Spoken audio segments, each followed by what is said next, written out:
Ya es hora de aprender a volar. Con Carlos Sábalos, experto en inteligencia emocional, aprenderemos juntos del universo de las emociones y sus gestiones en todos los ámbitos. Carlos Sábalos contigo. ¡Comenzamos!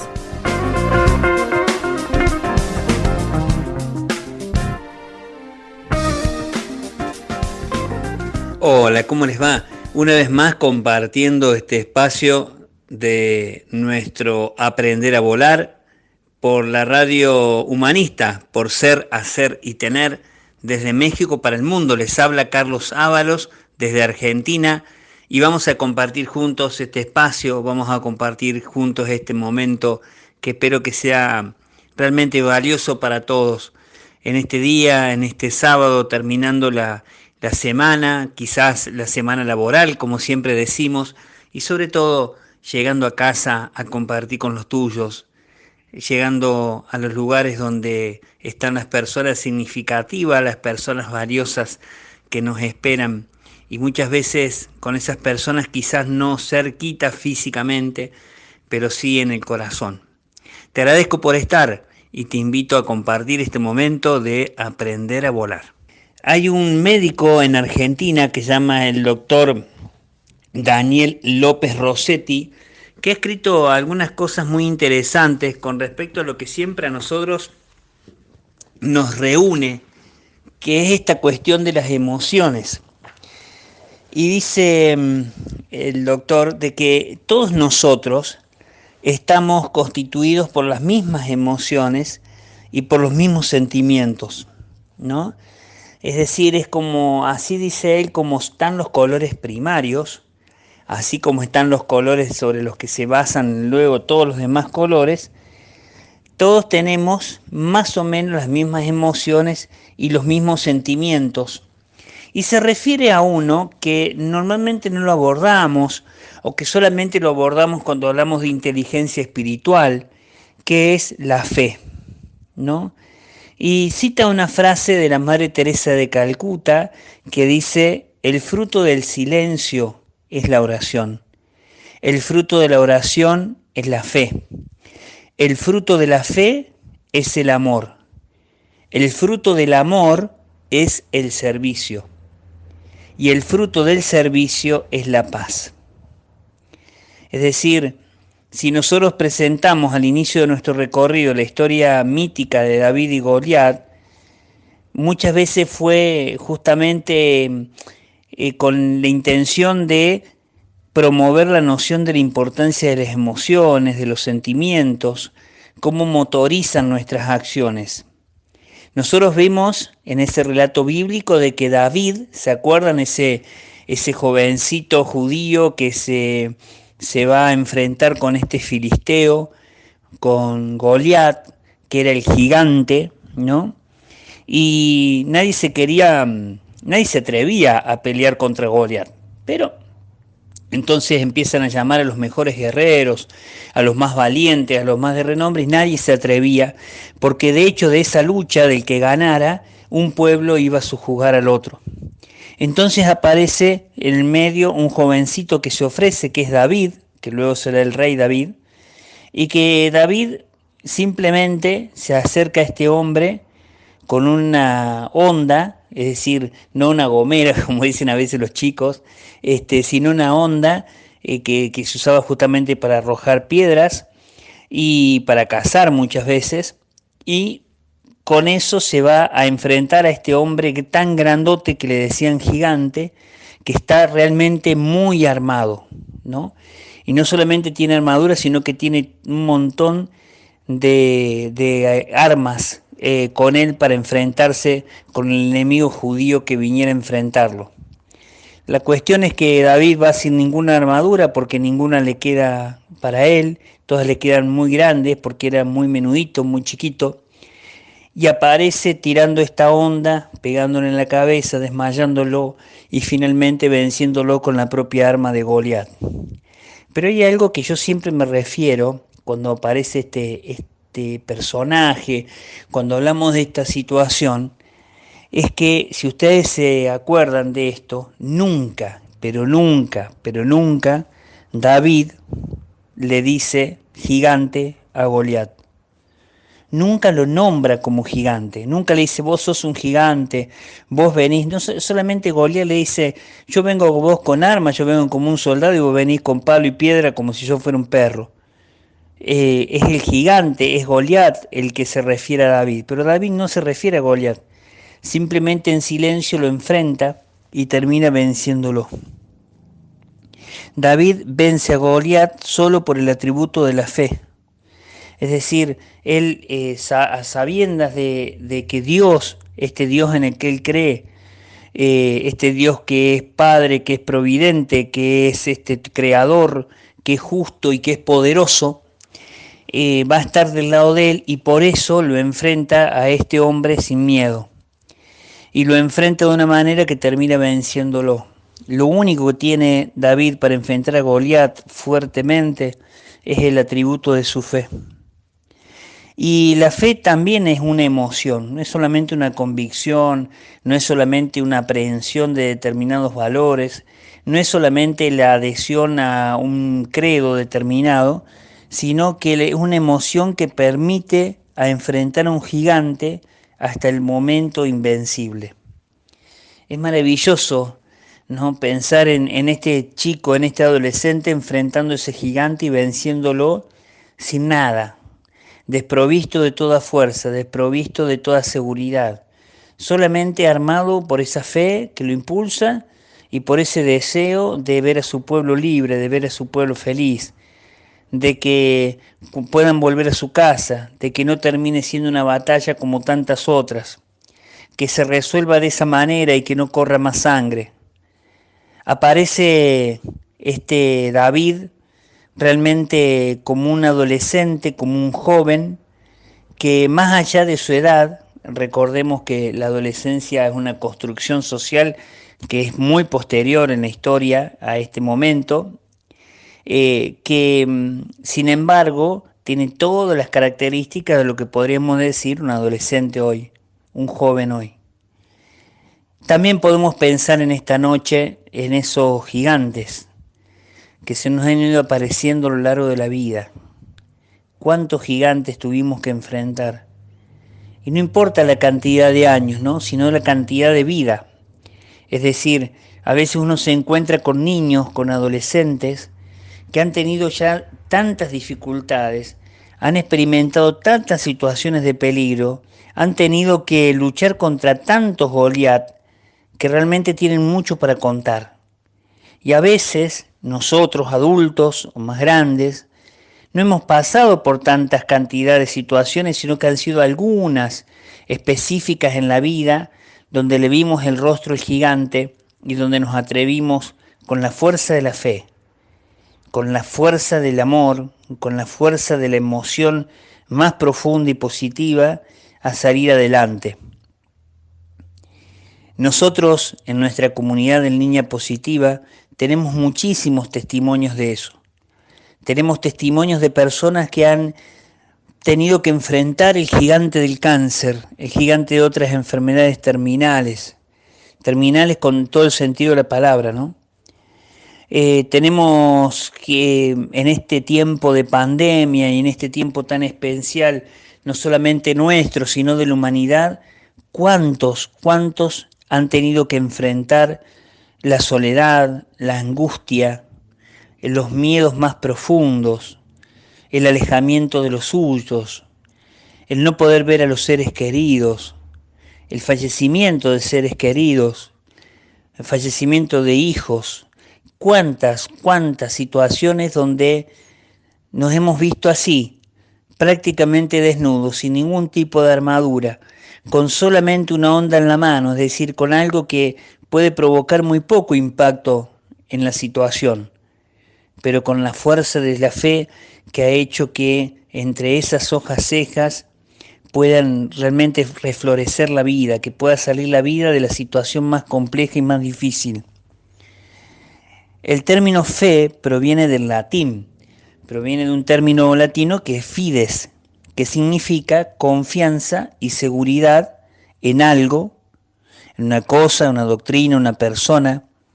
Esencialmente hace referencia a la fe religiosa, De hecho, por ejemplo, en la teología, que es el estudio de las cosas de Dios, la fe es una de las 3 virtudes teologales. En la teología católica, la fe, la esperanza y la caridad son las virtudes teologales, es decir, virtudes que vienen de lo alto, virtudes que vienen de Dios. Y la fe es una creencia que no requiere el sustento de hechos comprobables, es un salto al vacío, es el caminar confiando en la oscuridad. No depende de la experiencia sensible, no depende de la demostración. Es decir, cuando ya se tiene que demostrar no hace falta la fe. Por eso los que somos creyentes decimos que una vez que estemos en la contemplación de las cosas divinas, en la contemplación de Dios, ya la fe no será necesaria, porque estaremos viendo, estaremos contemplando. No nos hace falta la fe es creer sin ver, es creer en la oscuridad. Es válida en sí misma, es decir, puede ser también la fe como esta virtud teologal, etcétera, también la podemos entender como una emoción. Una emoción que cuando se hace consciente, cuando pasa por el cuerpo, como todas las emociones, se convierte en sentimiento. Entonces, más allá de la concepción a través de la cual se aborda la fe, genera emociones que por definición van a impulsar algunas acciones u otros sentimientos que la convierten en una vivencia sostenida en el tiempo. O sea, la persona de fe encontrará fuente de motivación para su accionar, como decíamos en el caso, nosotros poníamos el ejemplo de David. La fe va a generar un cúmulo de sensaciones y de sentimientos positivos que van a llevar a sentirnos anímicamente mejor. Según las distintas personas, la fe se va a traducir en un conjunto de vivencias emocionales como la confianza, como la convicción, como la seguridad, como la esperanza, como la certidumbre, entre otras tantas. Las emociones y los sentimientos gestados por la fe condicionan esa manera positiva y por lo tanto la fe tiene directa relación con la autoestima. El sentimiento de fe va a brindar certezas que nos van a alejar de emociones negativas como el temor, como la duda, como la incertidumbre. Es decir, la fe hace bien tanto espiritualmente como psicológicamente. Estamos hablando de la fe en esta noche de sábado, estamos hablando de la fe como emoción también. Y estamos hablando de estas emociones que son tan particulares. Ahora nos referimos en este bloque a la fe, para quedarnos pensando, para pensar realmente a qué cosas le estoy llamando gigantes, cuáles son los gigantes de mi vida a los que me tengo que enfrentar, y si voy provisto de fe a enfrentar, si creo profundamente que tengo los recursos para resolver las situaciones, si creo profundamente en la fuerza de la comunidad, en la fuerza de los lazos, en la fuerza de las relaciones, si creo realmente de que esto también pasará, y lo que vendrá será seguramente una versión mejor de cada uno de nosotros si hemos trabajado en ello. Seguimos escuchándonos y escuchando nuestras conversaciones internas, nuestros pensamientos internos, la fuerza de nuestras convicciones, la danza de nuestros valores y nuestros deseos y nuestras creencias. Seguimos en este proceso tan hermoso de desarrollo de inteligencia emocional que inauguramos cada sábado en este programa, que quiere ser una invitación a pensar y a seguir pensando, para hacer filosofía de la buena, para hacer realmente un pensamiento positivo que nos lleva a vivir de una manera distinta, desarrollando inteligencia emocional. Mi nombre es Carlos Ábalos, desde Argentina. Les doy la bienvenida a los que se van sumando y les cuento que estuvimos hablando de la fe como uno de los sentimientos más fuertes presentes en el ser humano. Pero también hay otro sentimiento en el ser humano y también está tan presente, que es la culpa. Decía Confucio: un hombre sabio se culpa a sí mismo por los errores. Un hombre vulgar culpa a los demás. Como maestra perfecta, la naturaleza ha seleccionado emociones. Y esas emociones motivan las conductas. Y esas conductas que queremos nosotros motivar son aquellas útiles, aquellas necesarias. Es decir, en un contexto también de adaptación a la sociedad. La culpa no escapa a ese mandato, es una emoción muy útil a la hora de convivir en armonía con nuestro grupo social. La culpa es una suerte de termostato que se dispara cuando se percibe que se transgredieron las normas, esas normas de convivencia establecidas. Es decir, acá no estamos hablando de la culpa como simplemente un remordimiento, sino como un sentido profundo de responsabilidad social. La emoción, siempre todas las emociones y el desarrollo de inteligencia emocional, las competencias emocionales a desarrollar, siempre están ligadas a valores. Y cuando nosotros tenemos esos valores nos damos cuenta cuando no los respetamos, cuando no nos tenemos en cuenta, cuando no somos aquello que decimos en lo que hacemos, que no nos guiamos por aquello que pensamos como convicción interna, sino muchas veces movidos por las circunstancias, mal aconsejados. Entonces, la culpa aparece como esta suerte, decíamos recién, de termostato. Nosotros en su momento hemos clasificado a las emociones en positivas o negativas, no porque sean buenas o malas, no por una calificación ética, sino que decimos que las emociones son positivas o negativas porque de alguna manera hacen o referencian o realizan alguna consecuencia en nosotros. Si esa consecuencia es tóxica, le llamamos negativa. Si esa consecuencia no es tóxica, le decimos positivas. O si son realmente de elevación, de ayuda. Lo mismo podemos hacer con los sentimientos. El sentimiento de culpa también puede tener esta ambivalencia de que en algunos momentos le podemos decir sentimiento de culpa positivo y sentimiento de culpa tóxico. Y en la vida espiritual aparece un concepto que es interesante, que es el escrúpulo. La persona escrupulosa ve culpa en todo. Todo le parece que tiene la culpa. Entonces, no solamente esta cuestión de si se atribuye la culpa y se hace responsable o siempre tira la pelota fuera de la cancha y la culpa la tienen los demás, sino también de la culpa que le sirve para seguir avanzando o la culpa que bloquea, que limita, que aturde, que nos ciega.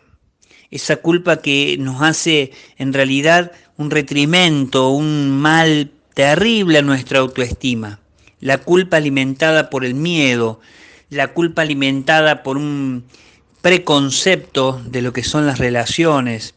En realidad, cuando aparece esa culpa tóxica, como antídoto aparece el perdón a nosotros mismos, el darnos cuenta que somos un poquito más que la suma de nuestros errores, somos un poquito más que la suma de nuestras fallas, y el reconocer la culpa en las situaciones que hemos vivido y que han sido negativas para nuestro entorno, negativas para los demás y para nosotros mismos, muchas veces en esa relación con Dios, con la naturaleza, con nosotros mismos, nos ayuda a cambiar, pero no para detenernos ahí. Cuando la culpa termina en la culpa, cuando la culpa es un cuarto cerrado, oscuro y vacío, terminamos muchas veces sintiendo lo que es el escrúpulo.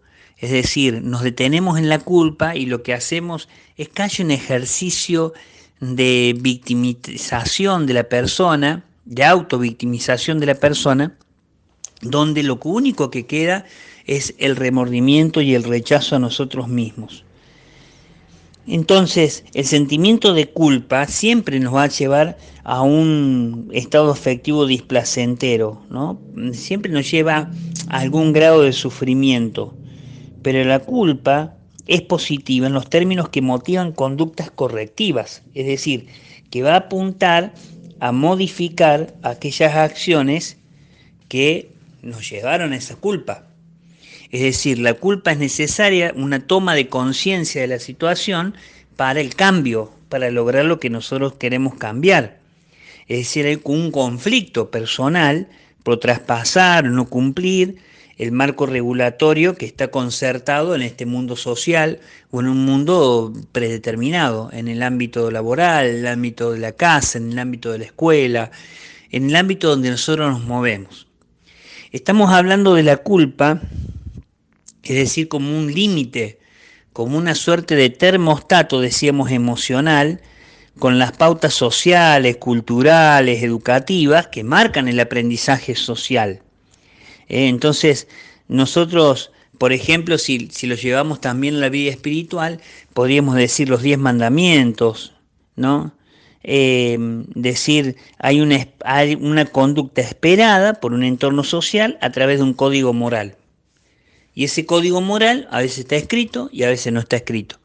A veces tiene que ver con los usos y costumbres de las personas y a veces está escrito y establecido, ¿no? Hay ciertas acciones, hay ciertos gestos, hay ciertas palabras que nosotros sabemos que no conducen a nada, que no nos llevan a crear comunidad, que no crean buenos climas, y sin embargo lo hacemos. Entonces ahí tenemos que experimentar la culpa, pero la experimentación de la culpa no para sufrir, para decir soy malo, hice mal, me porté mal, no se hace, sino al contrario, para decir yo de esto tengo que aprender para no volver a repetir esta acción.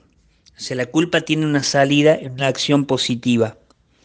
Entonces, esta culpa va a aparecer como un resultado positivo, no un proceso enfermizo o el resultado de un manipulador externo, sino un sentimiento útil y esencial para corregir los errores que nos permiten mantenernos en un cierto concierto social, en cada entorno social. La culpa es un sentimiento que está con nosotros para alertarnos cuando hace falta. La naturaleza no se equivocó al seleccionarla para que nos acompañe en la travesía de la vida. No está equivocada la naturaleza al poner esta culpa en el medio nuestro. El tema es dónde miramos nosotros a través de la culpa.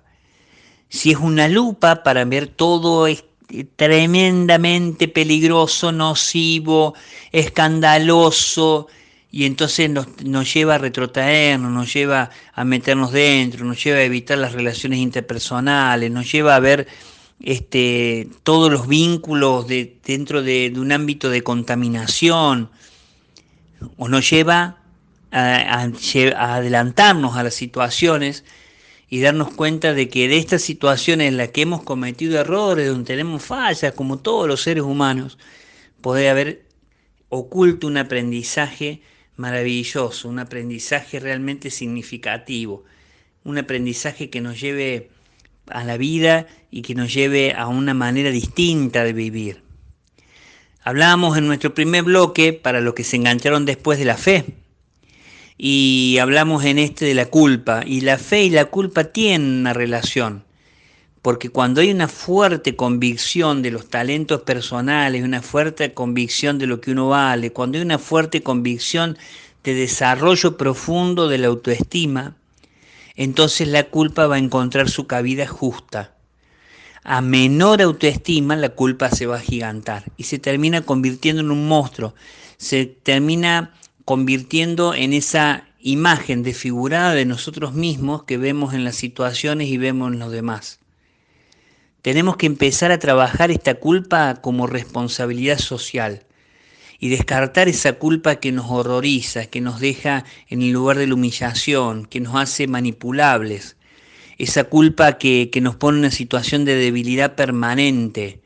En algún momento alza tu onda y decir, quizás no tengo la altura de Goliat, pero con lo que tengo voy a hacer lo mejor que yo pueda. Voy a enfrentar a este gigante y a todos los gigantes que se cruzan en el camino. Porque yo sé que tengo imperfecciones, pero también sé que la clave está en desarrollar lo que tengo, no lo que me falta. Porque lo que me falta no lo tengo. Lo único que puedo desarrollar en mi vida es lo que tengo. Y esto que tengo, te lo doy. Mi nombre es Carlos Ábalos, desde Argentina, desde nuestra radio Ser, Hacer y Tener, desde México, a las 20 horas horario del centro, a las 22 horas de Argentina. Estamos hablando sobre esto de la inteligencia emocional, los sentimientos, que nos lleva a vivir y a experimentar y a recorrer paisajes maravillosos. El desarrollo de inteligencia emocional siempre es una invitación a seguir visitando otros mundos, no solamente los mundos internos nuestros, sino también los mundos internos de los demás. nos lleva al encuentro, nos lleva a entendernos en profundidad. Y cuando uno empieza a trabajar en uno mismo, de alguna manera se vuelve otra alma humana para alguien y aparecen otros encuentros, otros lazos, otras relaciones. Y es tan maravillosa la vida cuando uno la va transitando con otro. Hay tantas cosas hermosas por vivir. A más allá de las dificultades, la vida, si uno le da tiempo, te termina revelando su sentido, como decíamos en algún programa nosotros. Vamos a hablar de otra de las emociones, de los sentimientos que están presentes, ¿no? Hablamos de la fe, hablamos de la culpa, y ahora vamos a hablar de la vergüenza. La vergüenza, dice Jean de La Fontaine, la vergüenza de confesar el primer error hace cometer muchos otros. La vergüenza, al tratarse de un sentimiento que se experimenta en un contenido vivencial doloroso, podría evaluarse, podríamos decir, que es negativa. Pero no es así. Como otras emociones y sentimientos, lo mismo ocurre con la culpa, está aliada, está unida, está atada a una finalidad de adaptación social. La vivencia de este sentimiento, cuando es bien procesado, nos permite ajustarnos al marco de convivencia y del mundo de las interrelaciones personales. Es un sentimiento socialmente valioso, pero tiene que ser funcional. ¿Y funcional a qué? A los procesos de integración y de adaptación social, que es lo que los sentimientos buscan, nuestro bienestar en el mundo de las relaciones. Ya cuando ese sentimiento no me lleva a ese bienestar en el mundo de las relaciones, estamos hablando de que es disfuncional. La vergüenza se gatilla en todas aquellas situaciones en las cuales nuestro desenvolvimiento y conducta no se encuentra a la altura de lo esperado. En particular si se tiene en cuenta el mundo de los otros. Puede ser que la desencadene cualquier acción que denote o evidencie errores que no deberían esperarse. Puede ser la manifestación de una falta de destreza o de pericia que se suponía que deberíamos tener. Puede ser el mal desempeño en una habilidad que se daba por dada, o cualquier otra circunstancia que nos exponga negativamente a la mirada del otro, a la mirada examinadora del mundo. A diferencia de la culpa, remite a un defecto o falla en nuestro desenvolvimiento frente a terceros. El sentimiento de vergüenza, ya sea porque es intenso o porque resulta ser sostenido en el tiempo, es causa de disminución de la autoestima. La vergüenza, como toda emoción y como todo sentimiento, presupone diferentes grados de intensidad. Y es obvio ahí que la magnitud de la intensidad va a jugar un papel muy importante, porque puede ser un hecho menor, sin mayor compromiso en nuestra animosidad, nuestro compromiso anímico, para algunos, o realmente ser incapacitante para algunos de nosotros. Como ocurre con el resto de los sentimientos, el hecho vergonzante repercute de manera intrapsíquica y tiene también una repercusión social en el grupo de pertenencia de la persona afectada. Es justamente este grupo social que le impone las pautas que determinan los motivos que pueden desencadenar un sentimiento vergonzante. Entonces, no obstante haber señalado consecuencias negativas de este sentimiento, recordemos que desde la infancia nos va a ayudar a transcurrir de una manera sana dentro de lo social, pero la cuestión es que, como cualquier otra emoción o sentimiento, es diferenciar cuando la vergüenza es sana de cuando no lo es. Cuando la vergüenza termina boicoteando toda posibilidad de interrelación, de vínculo, cuando la vergüenza no nos permite que la palabra se habilite, cuando la vergüenza aparece siendo o nos llega a invitar a un escondernos a nosotros de los demás, cuando la vergüenza termina siendo un juez demasiado implacable, demasiado terrible hacia nosotros mismos.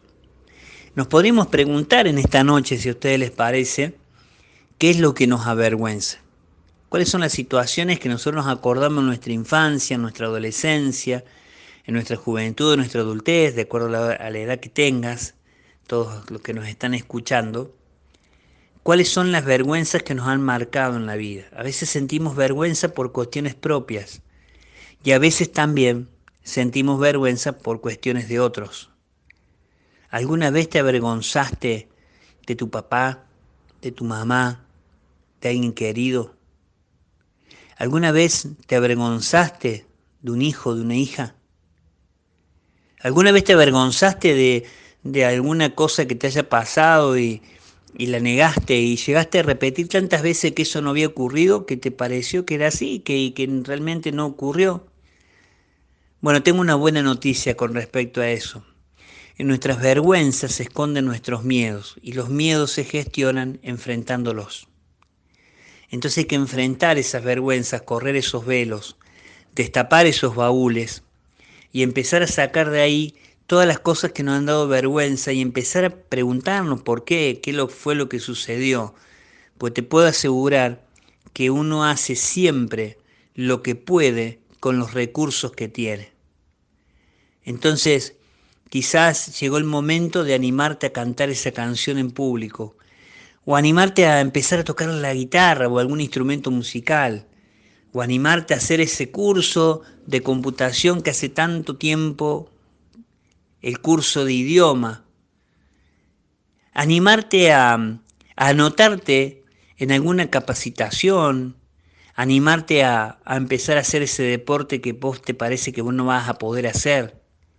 Animarte significa ponerle ánima, ponerle alma a las situaciones que te han avergonzado.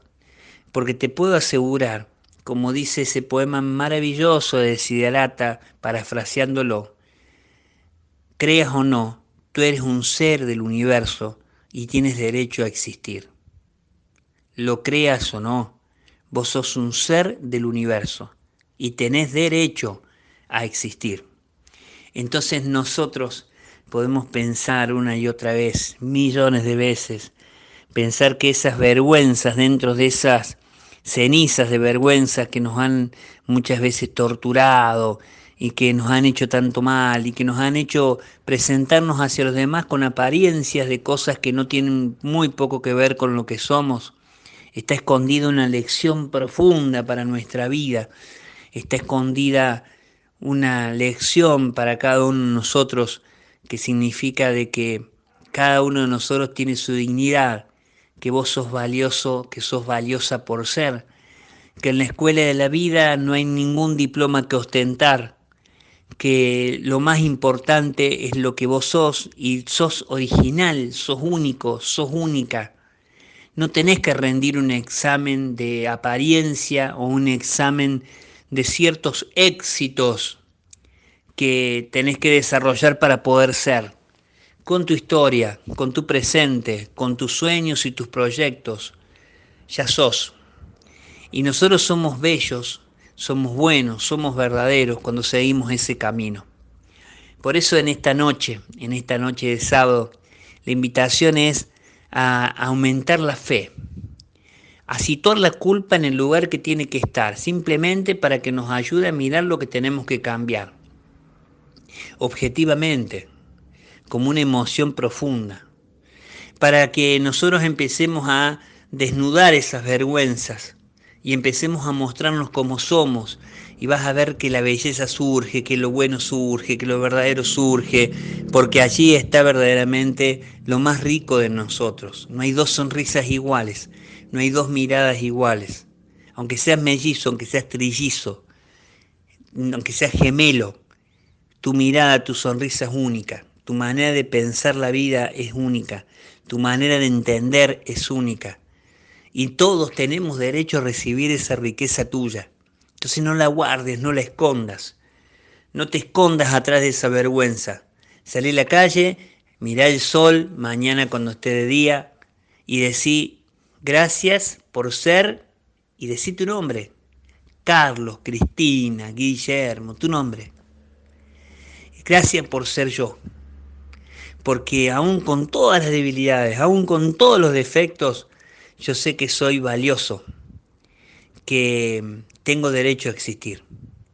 Y que ese derecho a existir me hace sentirme feliz y darme cuenta que los otros también tienen derecho a existir.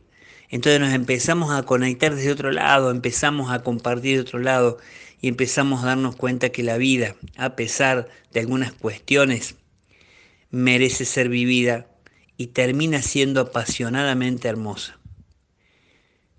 Nos vemos el próximo sábado para seguir desandando nuestro aprender a volar.